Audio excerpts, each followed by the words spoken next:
intolerância à lactose. Então a gente faz esse exame, né, para verificar se o paciente tem realmente uma intolerância ou não. Mas isso é importante, né, porque senão fica aquele açúcar lá fermentando, né, no trato gastrointestinal do paciente, o que vai desen desenvolver novas fermentações, gases e inflamações intestinais, né.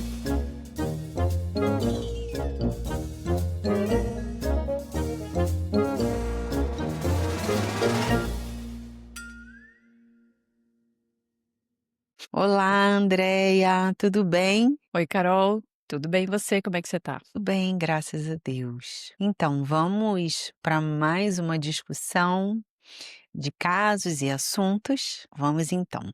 Bem, hoje o que eu queria aqui te trazer para a gente conversar um pouco é sobre a questão da alimentação de pacientes que têm diagnóstico de síndrome do intestino irritável e de repente chegam, ou eu queria saber se chegam para você dizendo assim: "Olha, eu estou fazendo a dieta certinha, mas ainda tenho sintomas". Sim, bem comum, né, nos pacientes com síndrome do intestino irritável.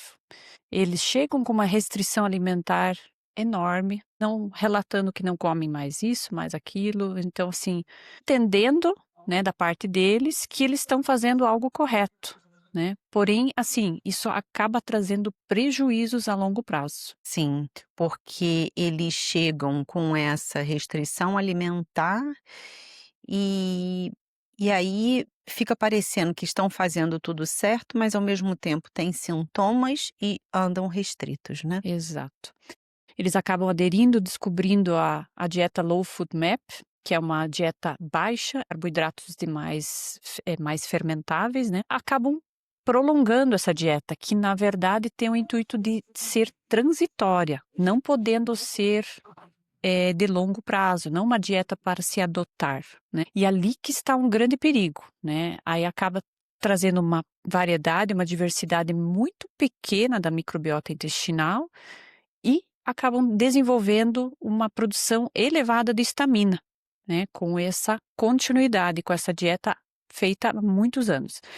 Inclusive, vou te trazer um caso hoje na nossa conversa de uma paciente que fez isso por 2 anos, para exemplificar isso, para a gente conversar um pouquinho mais sobre. Sim, sim. Então vamos lá. Agora me conta uma coisa, doutora, me diz uma coisa, como é que a gente pode entender melhor essa síndrome do intestino irritável? O que é essa síndrome do intestino irritável? Boa pergunta. Então, a síndrome do intestino irritável é um diagnóstico de uma condição que a gente encontra que é absolutamente clínico, né? O diagnóstico é clínico.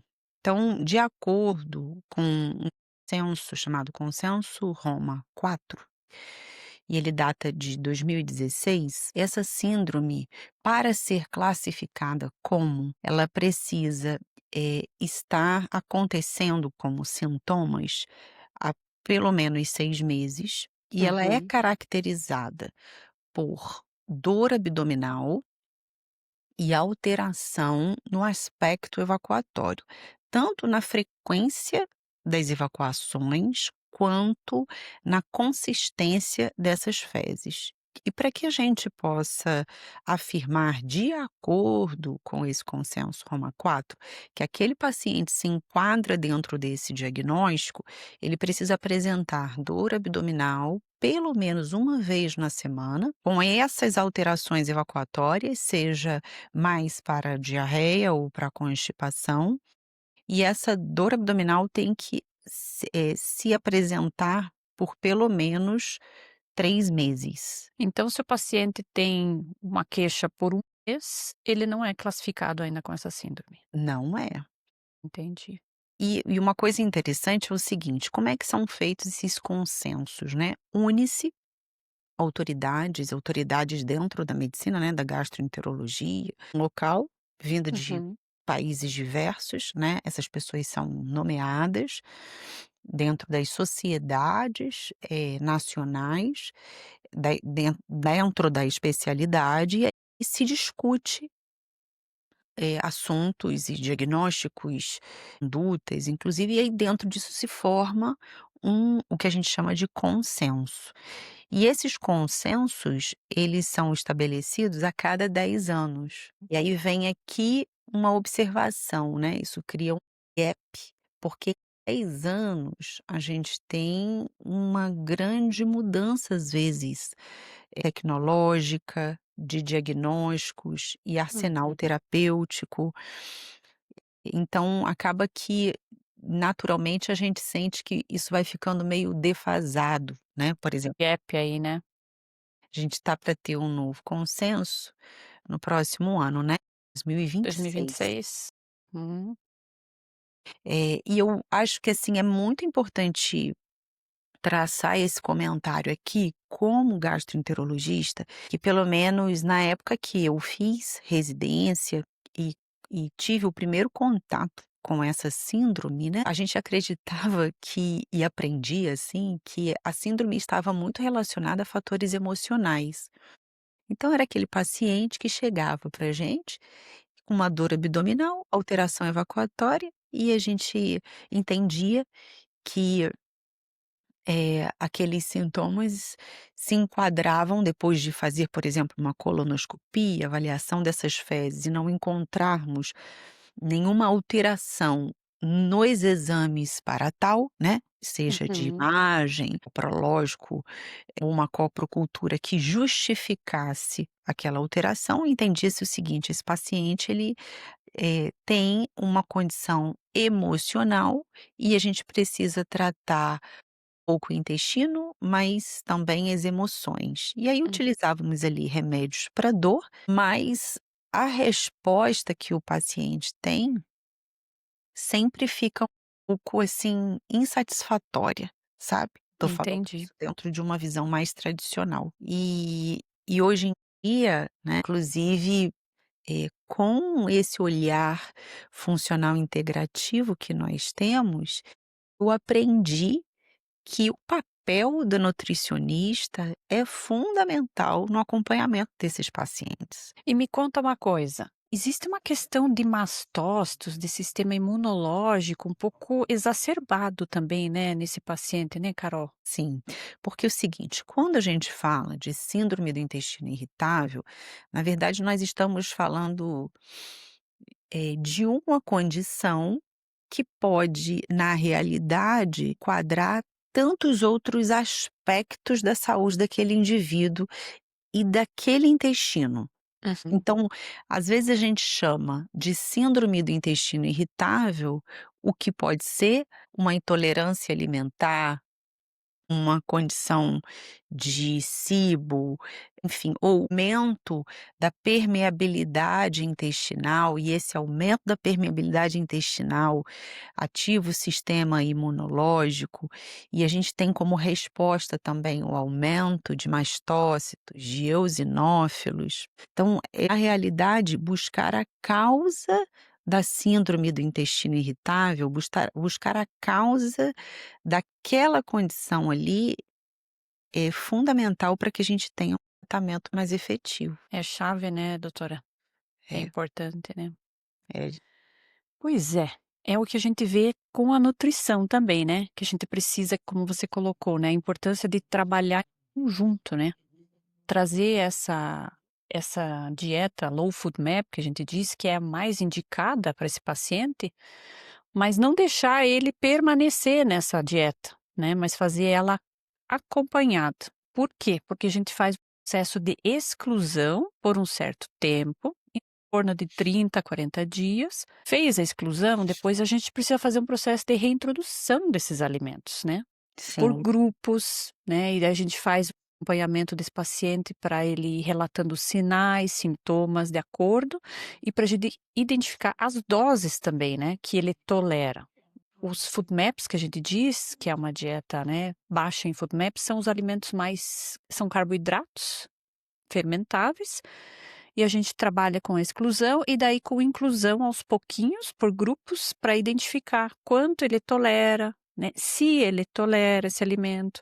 A gente trabalha com enzimas digestivas, né, que muitas vezes ele tem uma redução que pode estar envolvida, né, uma secreção Uhum. reduzida, além da mastigação, né, que isso Sim, aí a gente percebe um alto índice de pessoas que têm mastigado pouco, comido com, falta de consciência, não estão presentes ali, e aí acabam engolindo e aquilo acaba sendo alimento que se torna fermentativo, trazendo problemas para esse paciente, né. sim, sim.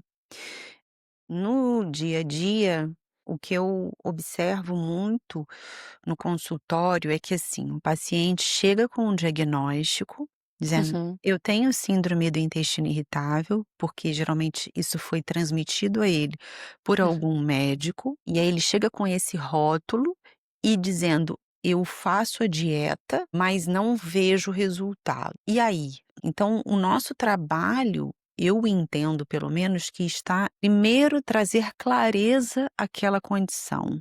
Uhum. Saber por que que esse paciente tem apresentado esses sintomas. E ter a dieta, como você comentou, como um gatilho para alívio de sintomas, mas não para ele adotar como um estilo de vida. Exato, ela precisa ser temporária, Até senão ela traz prejuízo para esse paciente. Vou a te contar o caso de uma é. paciente, vou te contar. Recebi esses tempos uma paciente que foi um gastroenterologista, uns 2 anos atrás, e aí esse gastro trouxe para ela o diagnóstico de síndrome do intestino irritável, e o que que aconteceu? Ela adotou de lá para cá essa dieta Low Food Map. Quando ela chegou para mim no consultório, ela estava cheia de sinais e sintomas. Ela falou: "Doutora, eu não consigo mais comer feijão, manga, abacaxi". Tinha N frutas, melancia, de jeito nenhum, então ela tinha muitos sinais e sintomas. Aí ela veio com eh, mui muita alteração na pele, um coceirão aqui, sim, muita dificuldade de respiração. Alguns pacientes apresentam um edemas nas pálpebras, não era o caso dela. Aí ela chegou desesperada, qualquer coisa me traz distensão abdominal, tenho muitos gases e tal, e aí que a gente fez de conduta, né, a gente trabalhou inicialmente com uma dieta baixa em histamina, né, então assim, ela falou: "Não, Uhum. eu tô fazendo uma dieta low food map", nós vamos daí eu falei conversei com ela, expliquei pra ela, ela estava com muitos sinais e sintomas, poderia, por exemplo, ela tinha, não me lembro se tinha enxaqueca, acho que não, não era o caso dela, alguns pacientes apresentam, mas aí a gente começou a trabalhar com essa questão da trouxe uma enzima chamada enzima DAO, para ajudar Uhum. na degradação desse excesso de histamina por um certo tempo. Trouxe para ela essa clareza dos alimentos ricos em histamina. Ela retornou para mim 2 meses depois: "Olha, voltei a digerir. Tô conseguindo comer feijão, melancia, tudo que eu não conseguia comer há anos". Não eram todos os alimentos ainda, mas a gente já teve uma melhora significativa em 2 meses. E aí a gente agora está caminhando para uma segunda etapa no tratamento. O que que acabou ficando evidente para mim ali, né, essa continuidade dessa dieta, ela prejudica o paciente se ele não fizer um acompanhamento e não fizer por um tempo restrito, temporário. Sim, porque então o seu entendimento foi que essa restrição levou ao desenvolvimento maior de micro-organismos mais patobiontes, né, ou seja, Exato. Que estimularam a produção de mais, esta histamina, histamina, né, então a gente estava com mais, nossa, me fugiu o nome, mastócitos, eosinófilos, mastócitos né, eosinófilos, exato. aquela alimentação restrita levou ao aumento da produção de mastócitos e eosinófilos na mucosa do intestino, e essas células, por sua vez, param a produção de histamina, gerando esses sintomas que você relatou. Exato. Isso é muito importante, esse caso é bem interessante, hein. Outra coisa, Andréia, que a gente tem também, por alteração na motilidade, pelo excesso de gases, vindo da dieta FODMAP, alteração também na secreção da produção de serotonina, né, Hum. seja para mais, seja para menos, e aí a alteração na produção de serotonina pode interferir também no humor da paciente, né? Bem típico, né? São pacientes bastante estressadas, muito ansiosas, geralmente eh, bastante sintomáticas, né? É na questão do eixo intestino-cérebro, né? Devido a essa conexão, né? Sim. Andréia, e sobre SIBO? Nesse caso, você considerou a possibilidade também? Sim, a gente iniciou o tratamento, né, com essa questão do tratamento com excesso de histamina, mas a gente eu já encaminhei ela para fazer uma investigação de cibo. Por quê? Porque a gente sabe que existe um número muito grande, estatisticamente se traz que é 3,7 vezes maior o número de cibo no meio desses pacientes com síndrome do intestino irritável. Então, bastante importante fazer essa investigação, porque como existe essa alternância do padrão evacuatório, muitas vezes constipativo, e essa paciente apresentava um quadro mais constipativo, não diarreico, né? Então, a possibilidade de deslocamento da microbiota do intestino grosso para o intestino delgado, que é esse Uhum. deslocamento, no caso da SIBO, né? Bem possível de ter acontecido. Então, já encaminhei ela para fazer essa investigação também.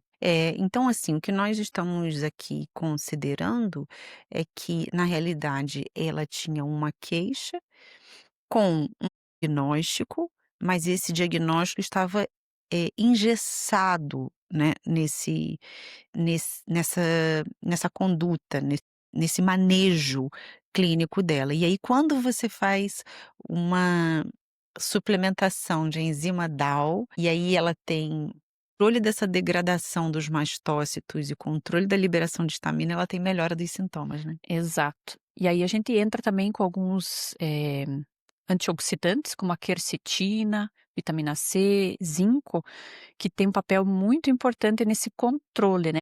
Ele vai melhorando essa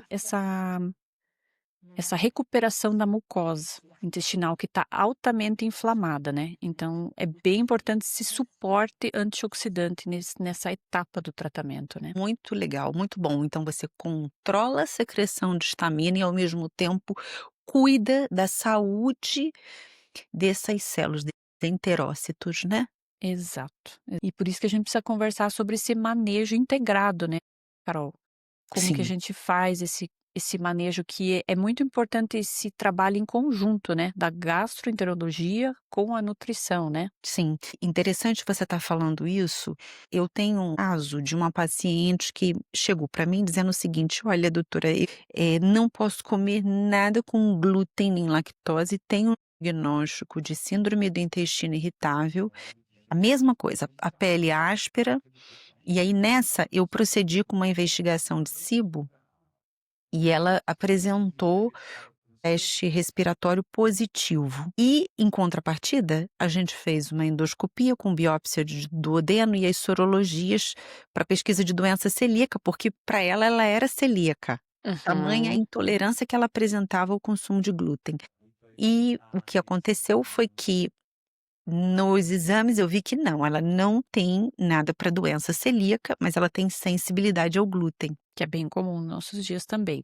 E aí a gente entra numa outra conversa, né, que nós vamos conversar num outro episódio aí, mas a questão do glúten, hoje nós temos problema na digestibilidade do glúten que está presente no trigo, né, mas a gente tem aí algumas participações além do glúten, né, que é uma proteína de difícil digestibilidade, como os inibidores da amilase e da triptase, a gente tem os FODMAPs, né, que ela tem frutanos, muito um carboidrato de difícil digestão, né, e aí hoje a gente tem também o uso de glifosato, do Roundup, que é um herbicida ofensivo agrícola utilizado, muito utilizado no Brasil, Estados Unidos, né, e que é altamente, agressivo para o nosso trato gastrointestinal. Isso aí a gente vai conversar um pouquinho mais naquele outro episódio que nós vamos estar trazendo para vocês daqui a pouquinho. Andréia, e me fala um pouquinho sobre a lactose. Quando esses pacientes te falam que eles têm intolerância à lactose associada à síndrome do intestino irritável? Então, hoje a gente tem no mercado, vários produtos que a gente são chamados, né, sem lactose. Então, uma alternativa seria verificar se é só dificuldade para degradar a lactose, que é o açúcar do leite, né. Então, o que que a indústria faz hoje? Ela adiciona a enzima lactase. Por que que ela faz isso? Porque quando ela faz o tratamento térmico para garantir esterilidade daquele leite, né, daquele lácteo, ela usa o binômio tempo-temperatura para esterilizar e deixar aquele alimento estéril por 6 meses, 1 ano, que você deixa lá no teu armário, na tua despensa. Mas, o que que a gente perde nesse tratamento térmico, além dos micro-organismos? As enzimas. Então, o que que a indústria precisa fazer? Ela precisa readicionar a enzima lactase para que aumente a nossa digestibilidade. Então, uma estratégia é iniciar a tentativa, né, para verificar se o paciente tem possibilidade de, continuar no consumo moderado, que isso é bem importante também a gente falar aqui, né. Muitas vezes o paciente tem um consumo muito exagerado, né, assim como o glúten, tudo precisa ser dosado, né. Muitas vezes a questão da dose, da frequência, né, que você consome está muito relacionado aí com saúde digestiva. Mas uma estratégia para o paciente com dúvida sobre essa questão da digestão seria trazer alimentos sem lactose. Mas talvez ele não tenha problema só com a lactose, talvez ele tenha problema com a proteína do leite, que se chama caseína. E aí precisaria fazer uma segunda investigação.